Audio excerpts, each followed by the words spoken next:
Today, I have the great pleasure of speaking with Dr. Lalia Rach. She just wrote the book, Managing the Book on You, and she's the Executive Managing Director of Strategic Consulting Services for ALHI, Associated Luxury Hotel International. And more than that, as you will hear in the conversation that is following now, she has a lot of experience and tremendous insights on leadership. Enjoy my conversation with Dr. Lalia Rach. Hello and welcome to a new episode of the Business of Meaning podcast. And today I am delighted to speak with more than a thought leader, somebody with an amazing experience. You're going to learn a lot about her journey, but also about leadership. Dr. Lalia Rach, her full title, I'm going to try to do it without breathing in between. She is the Executive Managing Director for Strategic Consulting Services of ALHI, which is Associated Luxury Hotel International. Now I can breathe, but more than that, more than the title, amazing individual, tremendous experience. I really admire a person in our industry. And Lalia, I'm so delighted you're taking the time to speak with me today. Well, Eric, I'm happy to be here. And just because you said so many nice things about me, I'll put the check in the mail. Thank you very much. You have a fascinating story, and I just read your book, Managing the Book on You. I love all the stories that are inside. I love the questions that you're asking the reader to read, and really that's the self-improvement book. Only reading your book and answering the question will really impact people. But before we get into the book and why you wrote it and what's inside, what is your journey? What is your story? What is Lalia Rach's story? I am from a teeny tiny town. And I always say that to people. And then they say, oh, I am too. And I say, how big is your town? And then they tell me it's in the tens of thousands. And my town was 800 people. 800? So, yeah. Wow. Yeah, that is a teeny tiny town. And, the fact is that I grew up in a hospitality family. My grandmother owned a restaurant for 4 decades. My parents owned a bar and grill for about 5 years. And I worked in the restaurant industry and then the lodging industry since I was 15. So it is in my blood, my DNA. And I'm very fortunate because my college education has nothing to do with the industry. My college education taught me to think because I'm a liberal arts major. And I went to work after I worked all through college in a very busy restaurant, put myself through college. And then I went to work in a hotel. And I believe, the world's worst night auditor. I think under the picture of night auditor, there's a line through my face, which is next to it. After 3 months, in fact, the GM, I am the Peter principal incarnate, kicked me up to be an assistant banquet and beverage manager because that's what I had done all my career. Do you know? But I had been an hourly employee. I'd been a busgirl, a waitress, a host, a bartender. And then I was a very bad cook. But so I knew that part of the business. And so I was destroying the front desk night audit because when I was doing it, it was still manual. And I was a disaster. I knew nothing about it. So he put me into what I knew. And that started really my career in management and then having to be a leader. And what I can tell you is I was as ill prepared to be a leader as I was to be a night auditor. And so are there people who have natural leadership talents? Yes, there are. But not all leadership talent is natural. Unfortunately, much of it is learned and experienced. And so what I realized is I really liked being in the food and beverage side of the house because it was my roots, but it wasn't really the discipline that I loved. It was the idea of helping people who worked with you be better. And that's what I view leadership as. And you can say that's quite pedestrian, but my job as a leader is every day to make sure that my team is functioning better than they did. And the only way that can be is by then becoming better. So anyway, I realized early on that I was ill-equipped, and that's why I went back and got my master's in business, because I really didn't have the business acumen. And when I did that, I then realized I had then since moved into sales, and I did other things. I managed a restaurant in a 4-diamond hotel. And I realized it was time for me to move into general management, and I didn't want to. And so that's when I know. I don't know. It didn't call to me. And I've always listened to myself that way. And I thought, what do you want to do? And I actually saw an ad in one of the magazines, the industry magazines. They were looking for a faculty member at one of the hotel schools in the United States. And the only requirement at that time was a master's degree, in business, which I had, and experience, which I had. So I applied for it, and I was hired. I will tell you, I worked far harder being a teacher than I ever would have worked as being a GM. And I mean that sincerely. But I also found a real calling. Without any hubris, I'm very good at teaching, very good. And the reason being, because I love to learn. Interesting. You're good at teaching because you love to learn. Yeah. How do you translate that into being a great teacher? Is it curiosity? Is it because you don't want to repeat always the same class and you're researching in between? Yes and no. I think in being a learner, you have to recognize that everyone learns differently. Mm-hmm. And so if you only teach one way, every class, it doesn't matter the title of the class or the subject, but what I do is lecture. If that's all you do, you're not reaching your students, and that's really who you're supposed to reach. And also, the fact is, what do they need to know, and how can you practically, usefully teach them things that are both tangible and intangible? Mm-hmm. And so, I mean, if we look at the meetings business, the tangible aspects, most of us can really, doesn't mean we understand them, but we can talk about them. It's the intangible aspects of being a meeting strategist, of being the CEO of a company that supports the meetings industry. How do you become a good leader? I mean, what is a good leader? There is no automatic recipe. And so I realized I had to be able to speak differently, because if all you do is parrot back, what you know, the facts, it doesn't mean anybody understands it. Or can apply it. Yeah. And I realized that when I got into teaching, that my whole orientation was, will you, Eric, be able to make use of whatever it is I'm teaching? Mm-hmm. And that shifted me completely. And I absolutely, to this day, I mean, I still adore teaching, but I did it for a couple of years, and I realized if I was going to stay in that business, I had to have my doctorate. So I applied to 5 different universities to be a faculty, but I wanted to be able to get my doctorate. And I ended up at George Washington University. And I was in the tourism program there teaching.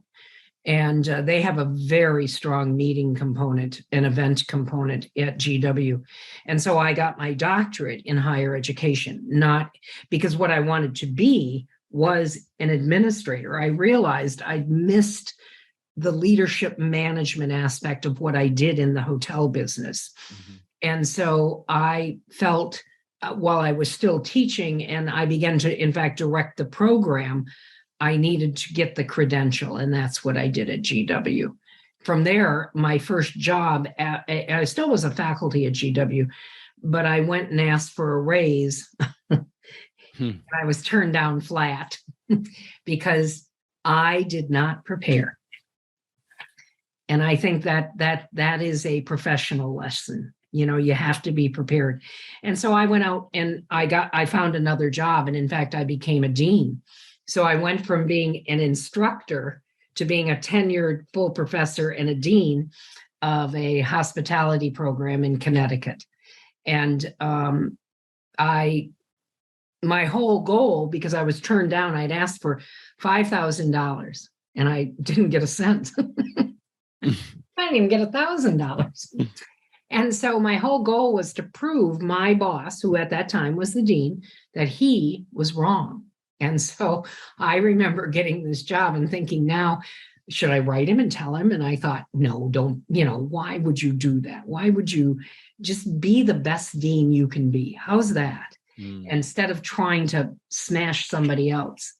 And it made me realize again, all of the aspects of leadership that I'd never really concerned myself with. And primarily it was the emotional intelligence side, the intangibles. Because I know my business. I know I can make you money. I'm really good at that. Now, whether I make you as much money as I can, because I have no emotional intelligence, different story, right. Very different story. But I know how to make money. So I really then decided when I was at Connecticut that I had to learn the leadership side of things. Lo and behold, a headhunter came after me. They were looking to start a center at NYU in hospitality and tourism. Remember, the leading city, and some would say the world, I'm not going to argue with anyone, but for sure in North America, didn't have its own hotel, tourism, or sports management program.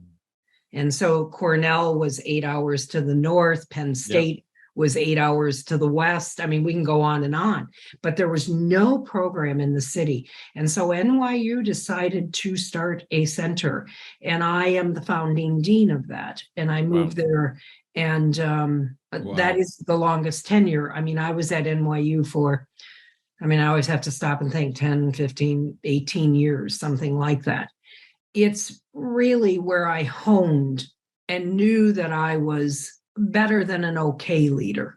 I'm not going to grade myself, but it's one's own journey. If you're really going to change and become better at something that's not tangible, because I go back to that. It's how do you practice your craft? Because you can't run into a meeting and say, I've become a better listener. Everybody would think you're crackers, but yet I could run into a meeting and say, my paper's been accepted, it's going to be published. That very acceptable, but that's all the tangible side. It doesn't make me a better leader. Well, in that sense, would then the intangible, can you measure between bracket the intangible only by the feedback from others? Oh, no, I don't think so. No, I think you have to be honest with yourself. So for an example, one of my shortcomings as a leader, and I will still put it in the present because I don't think you ever are 100%, but I had no patience. None. Turn the clip. Okay, well, but that's all hubris. Because yes, I can very quickly process information. That's lovely. I mean that sincerely. But the fact then that I didn't give anyone else their own ability to process the way they process, that's a huge fail on my part. And it's maturity. So you know how it is as a kid, you always want to be the best in the class or whatever it is. And so unfortunately for some of us, and I'm talking about myself primarily, I didn't mature enough to recognize, if you're going to lead a team, always being better than your team is not a good thing. No. And that's why, even today, you think about people who want to be good leaders. And the first thing many of them have to get over is always answering the issue, the problem, having the solution, because you don't grow your people then. They should come with a solution. And you should really think about it before you have to recraft it.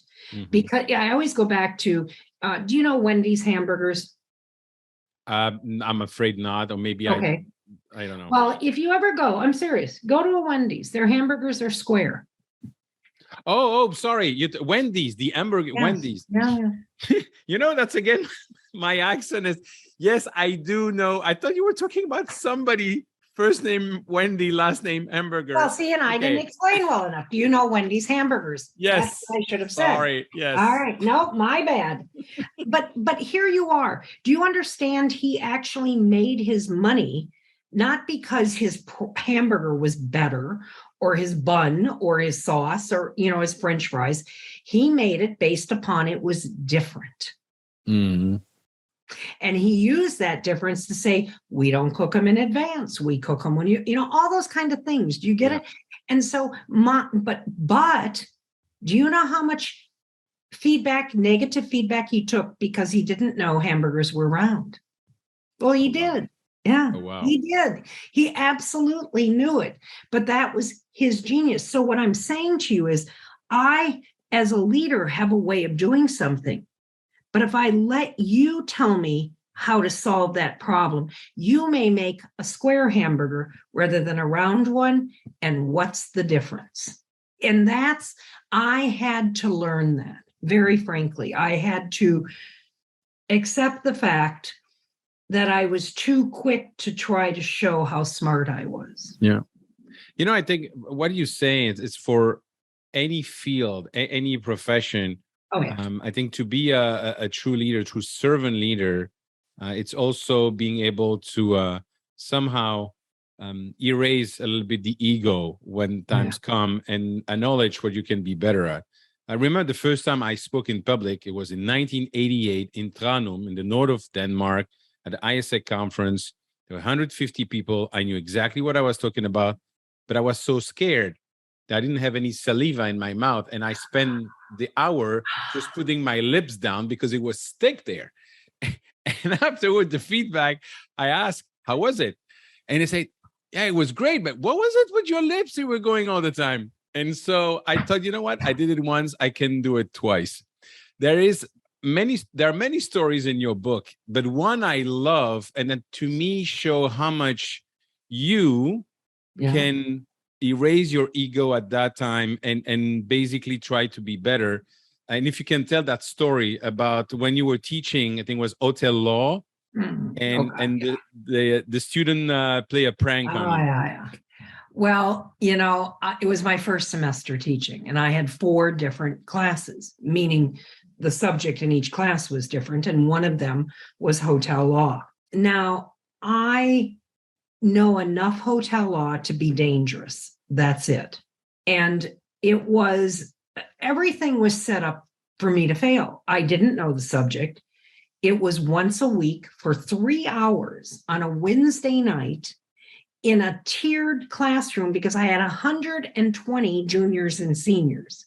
So I'm not trying to make you feel sorry for me. I'm trying to say from the get-go, and I'm a highly competitive person. So I had never been anything but a student when I was in a classroom. And most of us, when we're in the classroom, we're not thinking about what did it take for that person to either bore us to death or interest us. We don't. We just think about ourselves. So I, of course, went to what I knew, and what I knew was to be a student. So I decided I'd be a law student, and I would show those students how much law I knew, which was probably a half an hour lecture, and it's a semester-long course. And so I crammed. I always laugh about this and say, I think I put myself through the first year of law school. But when you do something like that, you don't really understand many of the concepts because law is a complicated field. However, you can make it practical, but you have to have a basis. And so I forgot really what I was supposed to do. And I made it all about proving to them that I could do this. And so it became a bit adversarial. People were bored. I don't blame them. And so it's late fall. I'll never, and it was, we had warm weather, so it was hot. And we're ready to start class, and I dreaded it. Oh my God, I dreaded it. And in comes this guy, and he starts walking up the steps, and I notice he has a pizza box in one hand and a 6-pack of beer in another hand. And he calls out a student's name. And the student stands up and says, "Here I am," gives the guy a tip, and off the guy is going to go. And I said, "Oh, no, no, no, no, no, no, no, no, no, no. You'll bring that all down here. You, the delivery guy, you're not giving that to him. Take the tip and bring it down to me." Well, I did it, even though my voice was a bit shaky, I did it with some authority. And he's like, "Oh, okay." And so he takes the tip and turns away from the student, brings it down to me. And I say, "Thanks, you can go now." And I proceed to open the pizza box. I then pop every can of beer, and the student who ordered it is having a fit. "I paid money for that. What are you doing?" I said, "Well, I'm going to teach you a lesson." In my mind, I'm thinking, "You are such a jerk." But I can't say that. So I say, "I'm going to teach you a lesson. If you're going to order, you order enough for everyone, or you don't order." And so the flies got the pizza and the beer. And I knew, you know how you have micro moments? You really do. And I was kind of afraid to look at the rest of the students, because if they didn't smile or laugh, I lost. And a number of them laughed, and a few of them smiled, and others nodded. And I then continued on with class. But what I realized from that second is I was doing this all wrong, and I had to have help. So I went the next day to a faculty member that I really admired. And I said, "Okay, well, let me tell you, here's what." He said, I already know." He said, you're really doing badly." And I said, "Oh, I think you're being kind." And he said, "But what you did last night, they're going to give you another chance." And I go, "It's 9:00 in the morning and you're already telling me you know about last night." And he, "Oh, yeah. So he said, "Here's what you need to do." And it's advice I've remembered, and this is a number of decades ago. Teach to your strengths. You do know hotel law. You worked it, you managed, you know what they need to be. They don't need to be lawyers. They need to understand when they need a lawyer. And so the minute he said that to me, and then he said to me, "Quit trying to be the best student in the class, because there's only one teacher. There are 120 students." And he said, "Do your job, which is to help them learn." And that did something for me. I mean, it gave me a way to shift my perspective away from me, because see, everything was about me. I hated the class. I hated the students. I hated the subject. I mean, I can just go on and on. And I was young enough, so after every class, I did find a way to have an alcoholic beverage, because that's the only reward I could think about, you know. And I realized how I had just misplaced everything. I didn't put my clients first, and my clients were my students. Mm-hmm. And so I really learned from that fail about, you know, how you needed to step beyond and remember what you're doing is business. You have a job, you have responsibilities. And do you want to know that? I'll tell this on me. So when you publish a book, you have to have a number of people read it before you publish it and give testimonials. All right. So I sent it out to people, and people I admire and appreciate. And son of a gun, I had forgotten one of the people I asked for a testimonial was actually a student in that class. And he wrote back, it was a gentleman, and he said in his testimonial, which I didn't publish, he said, "This is a true story. I was in the class." I'd forgotten completely that he was in it. It was, so, I mean, I called him up and we laughed for, and he knows who the guy was. And he said, "I loved when you said in your mind, you're saying what a jerk he is." And he said, you know, it changed after that. Everything changed. And I really appreciate that. I mean, not that I need him to pat me on the back, but isn't that the goal of a leader? That you can impact your direct reports and others' lives? Because absolutely, that's what your job is. Again, I go back to that. So that's, Absolutely. yeah. You're impacting their lives. And also, I think that I love the story, and I love the lesson you're sharing. Makes me think of people I've met in the past in my life. You have leaders that are, there's this say that, and I love this say, if you're the brightest person in the room, you're in the wrong room. But there are other people that would, they would lead you with saying, Layla, I think we should be doing, what do you think we should be doing this in this situation? I think we should be doing that. And Layla's going to say, of course, boss. Oh gosh, yes, absolutely. Which is ridiculous, which, I guess Shrink can explain that with lack of confidence or cultural difference, whatever. It's all the sunflower effect. Did you know that? Really? Yeah, I'm dead serious. So you know how sunflowers follow the arc of the sun. Right.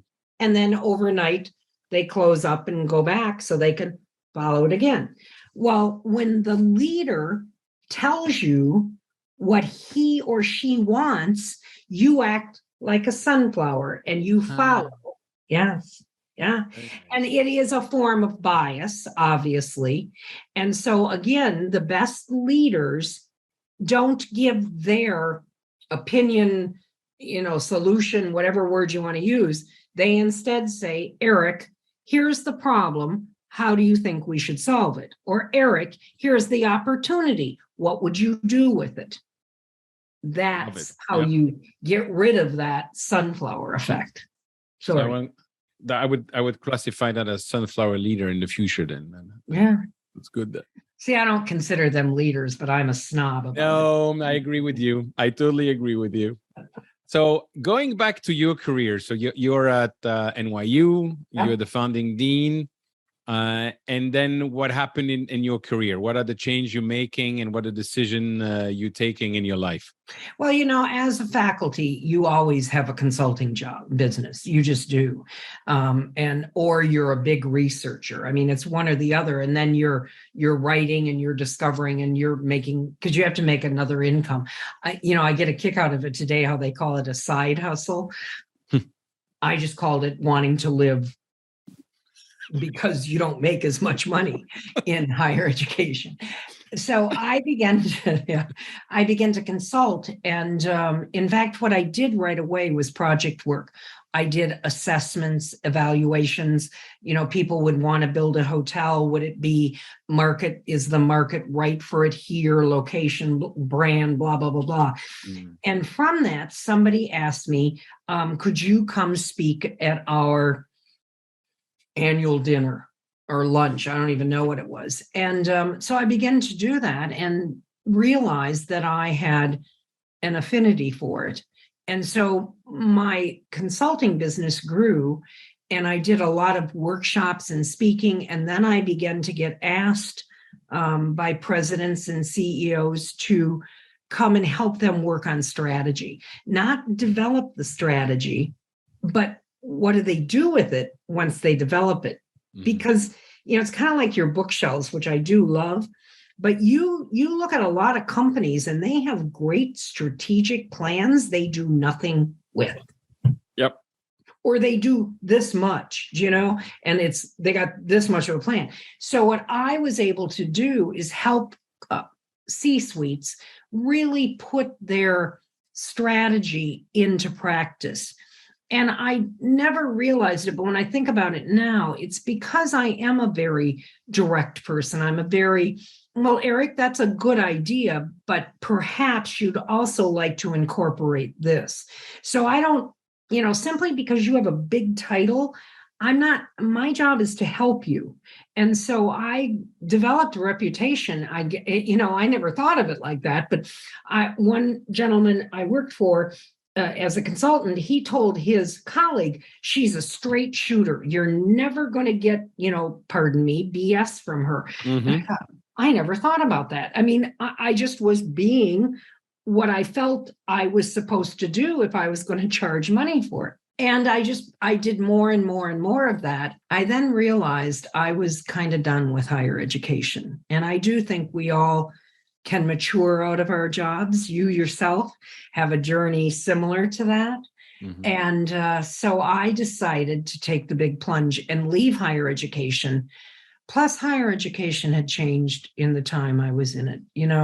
When I first started as a dean, it was all about the students. I mean that sincerely, with maybe 10 to 15% about fundraising.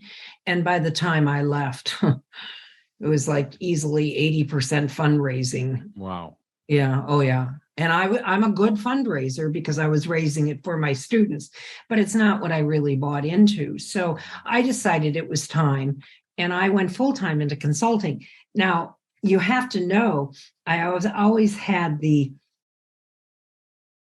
cushion of being fully employed by a university. And now I was going to step away from that, and I was going to be my own boss, my own, and oh my God, I can tell you, if I could laugh now, but I mean, I really worried that, I was spelling my own doom and wreck.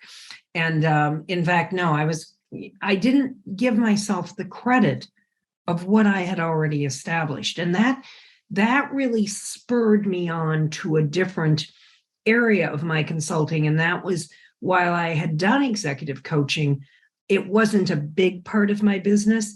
And that's when I began to realize, I am my own worst enemy, because for whatever reason, I doubted my own ability, even though I had proven it. And so I began to look at how I self-sabotaged, how I let go of my confidence, why I listened to an old voice, if you will, or bought into something. And I really began to explore that. And the more I did, I began to do more executive coaching, and really only in the C-suite. And it taught me something. Every leader is different, but leadership is pretty universal. Regardless of the region or the culture or the industry, or it doesn't matter.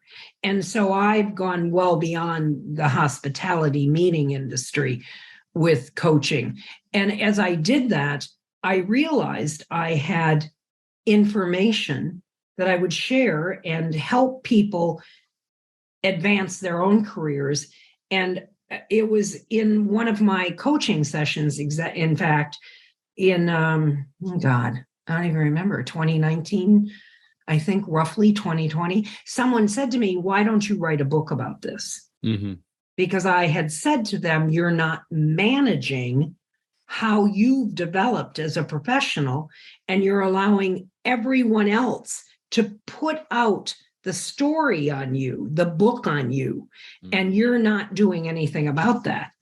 And so I had wanted to write a book, I don't know what on, but I had wanted to on leadership development for all this century. And I just kept putting it off. And it was really COVID, because when COVID came, because of what I did in consulting, it really dried up after 2020. I mean, companies weren't looking to hire, they were looking to survive. Yeah. And so I realized, oh, well, now is the time to write the book. And so I got serious about it. And I would say, it was a 2-year process, with the finding a book coach in November of last year is what really pushed me to the end. I wouldn't be your new neighbor. Yeah, I can see her house from here. Yeah, seriously. Yeah, Mary Helen Conroy, she has just done she's not a book editor. She is a book coach. She didn't write any of my book. She keeps you moving, and she knows the business, and she understands it. So for me, because I'm so competitive, she would dangle these little bits of information that kept me moving, because I wanted to know more. And she would say to me, oh, no, that's for down the road. Don't worry about it. Just keep working. And I'm like, this is better than a novel, but you're screwing with me. Pardon me. I want to know. And that's where she was just very, seriously, I owe her a lot. But it really is, every story in the book is true, whether it's about me or about an amalgamation of my clients, because I also write about them. But it's not about one client. That's where the universality comes in. And so it's also something, if you'll let me go on just a minute, I say to people, don't be put off because it's written in the feminine, because I write as who I am. Because if you think about leadership development, most of the books are written in the masculine. Well, I never read those books and said, well, I can't take any of that advice because it's written by a man. And so what I'm trying to say to people is, don't let it be off-putting, because I do talk about her a lot, or I will talk about women leaders and what they face. The idea is, can you, regardless of who you are, be a better leader because of what I'm encouraging you to do, the work? Because that's the key to this book. And I say to people, which I'm told I'm not supposed to say, but don't just buy the book and read it, because if you're not going to do the work, I think it's an interesting book. I mean that, I'm not being funny. But it's not going to do what it's intended to do. And that is help you reframe for others and yourself who you have become. Absolutely. And just a specific question to that, who you have become and how to make other people perceive who you have become. But before asking you the question, I have to share that when I was reading your book, it makes me think a little bit as well in some chapter of a book from Sheryl Sandberg, Lean In. And I remember reading in that book, and at that time I was still living in Belgium, so I bought the book. It was in French, translated in French. I sent it to all my female friends who were in corporate, because one of the story that Sheryl Sandberg was saying was about the fact that when it comes to time for a promotion, a woman will only apply if she believes that she fits already 90%, where a man will only do it when he fits 50%. Yeah. And so to your point and to your book, when you say, how can you write the book on you and how you've changed and how you express that, you clearly explain that. And there's a question to do that. I think is brilliant. I had a question on that because of human perception. If you and I work together, and let's say that I'm interrupting you all the time, and then you come to me and said, Eric, I like working with you, but something that's really annoying, you interrupt me all the time. You'll never let me finish something. And I say, that's interesting. I'm going to pay attention to it. So I'm going to pay attention to it for a week, for 2 weeks, for 3 weeks. And maybe after 3 weeks, and having shown 3 weeks of making good effort and good behavior, I'm interrupting you once. And in your mind, you can go, there he goes again. Yeah. It doesn't learn anything.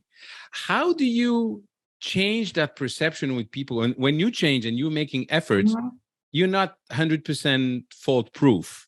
Oh, God. No. So what is your advice to really let others perceive that you have actually changed? Well, I think the first thing is you have to be willing to catch yourself. See, if I truly want to change, I have to pay attention. So somebody has come to me, I'm going to reverse it, and they've said to me, don't always offer your opinion. I need you to listen to me. Because that's in essence what people are saying. Do you know what I mean? Don't make an assumption. Don't leap to a conclusion. Listen to what, no, you don't know. Because people will say, oh, I know. No, you don't. That kind of thing. So I have to think about, what are you really saying to me? Because it is likely you're going to say, I wish you wouldn't interrupt me so much. That's not enough. So somebody's given you some good advice. You can't take it personally. You've got to, and get hurt. Oh, what do you mean, Eric? I interrupt you. I mean, Lord, I'm always thinking of the best for you. You see what I'm getting at? Yep. I made it all about me. So I have to go back and say, okay, what is he saying to me? And do I actually do this? I have to start listening to myself. That's the first thing. I just can't, and I have to learn new techniques. So one of the things is, that's one of the reasons when I'm in a meeting, I always have some kind of a notebook. Because if I think of something, I want to stay with you. I don't want to have to, so I write it down real quickly. Okay, that's number one. Because I know I don't stay on listening. I want to participate too much. Second thing, when I fail, I have to be willing to say, Eric, did you just hear me? I interrupted you.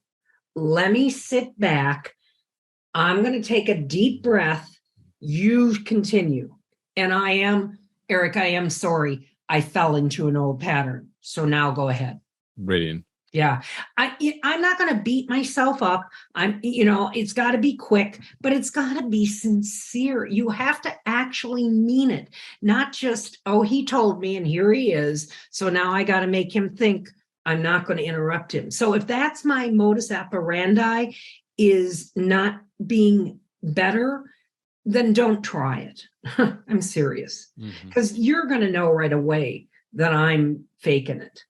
And that makes it even worse, because if I did push you away by my interruptions, now I'm telling you, don't even come in the room.